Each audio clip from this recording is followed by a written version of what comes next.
Chers abonnés, bonjour. Le titre de la minute du jour sera La vieillesse comme une renaissance. Hier soupire l'un, demain soupire l'autre, mais il faut avoir atteint la vieillesse pour comprendre le sens éclatant, absolu, irrécusable, irremplaçable de ce mot aujourd'hui. Ceci est écrit par Paul Claudel dans son journal. Cette minute va aussi m'être inspirée par la lecture du très récent livre Les Fossoyeurs de Victor Castanet.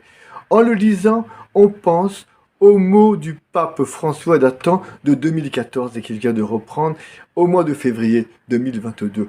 Combien de fois on jette les personnes âgées dans un abandon qui n'est ni plus ni moins qu'une euthanasie cachée. Car l'effet de la culture du déchet, qui fait tant de mal à notre société, à notre monde, c'est cela.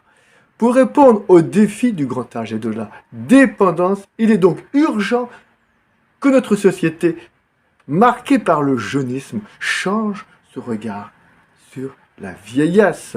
C'est hélas ce regard négatif, celle du déchet que la société et nous-mêmes portons sur la vieillesse et sur nos aînés, comme nous devrions dire, et qu'il faut s'interroger à leurs propos. Nous pensons la vie comme quelque chose que nous aurions reçu une fois pour toutes et qui s'écoulerait comme le sable dans le sablier jusqu'à épuisement. Vieillir n'est pas une maladie ou un malheur. La vieillesse est une nouvelle période de la vie. Elle peut être certes marquée par un déclin des forces et divers agréments liés à l'âge, mais cela n'enlève rien à la dignité des personnes et au respect qui leur est dû. Les maisons de retraite devraient être les poumons de l'humanité dans un quartier, un pays, une paroisse. Elles devraient être des sanctuaires d'humanité où la personne qui est âgée, faible, est soignée comme un frère ou une sœur d'humanité, où la personne qui est âgée et faible est notre frère et notre sœur. En humanité déclarait encore récemment le pape François.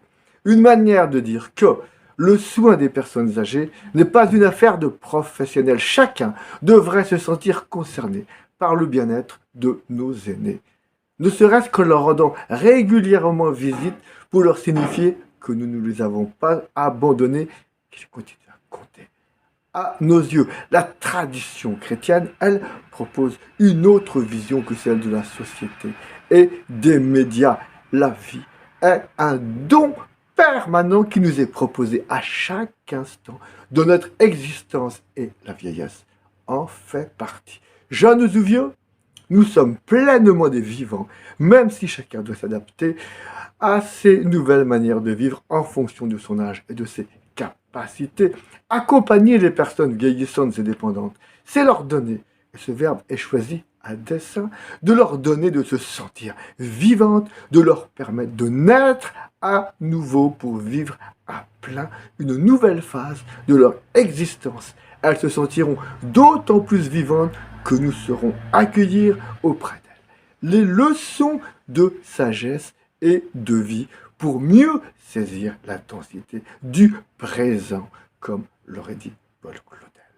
Il nous faut réhabiliter la vieillesse comme une étape de notre vie, comme une étape qui peut être joyeuse et qui fait partie de notre itinéraire vers Dieu. Aussi vais-je conclure avec les toutes récentes paroles du pape François. Les anciens doivent être soignés comme un trésor de l'humanité. Ni plus ni moins, chères auditrices, chers auditeurs, chers abonnés, je vous laisse méditer en laissant venir à vous la vieillesse.